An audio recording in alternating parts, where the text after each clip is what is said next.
আজকে আমরা চলে এসেছি সদ্য ওপেন হওয়া রোমানিয়া ক্যাফে অ্যান্ড রেস্টোতে। ঢুকতেই অ্যাম্বিয়েন্স দেখে মনে হলো যারা অ্যাস্থেটিক ফটো তুলতে ভালোবাসো তাদের জন্য পারফেক্ট একটা জায়গা।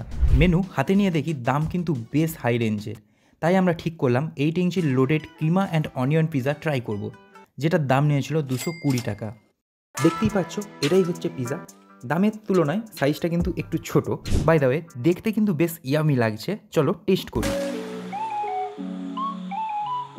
পিজাটা কিন্তু বেশ ক্রিস্পি, অনিয়নের ফ্লেভার ভালোই লেগেছে, কিন্তু একটা প্রবলেম হলো চিকেনের পিসগুলো এতই ছোট যে তেমন একটা টেস্ট পেলাম না। যারা হেভি চিকেন এক্সপেক্ট করছো তারা কিন্তু একটু হতাশ হতে পারে। অ্যাম্বিয়েন্ট সার্ভিস মোটামুটি ভালো, ফুড কোয়ালিটিও ঠিকঠাক, তবে দাম অনুযায়ী একটু বেশি এক্সপেকটেশন ছিল। তোমরা চাইলে এখানে এসে খাবার ট্রাই করতে পারো, বাট মাথায় রেখো দাম কিন্তু অনেকটাই বেশি। আর এটার ঠিকানা হলো আরামবাগ হসপিটাল মোড়, লিংক রোড। ভিডিও ভালো লাগলে লাইক, কমেন্ট, শেয়ার আর সাবস্ক্রাইব করতে ভুলো না। চলো বাই।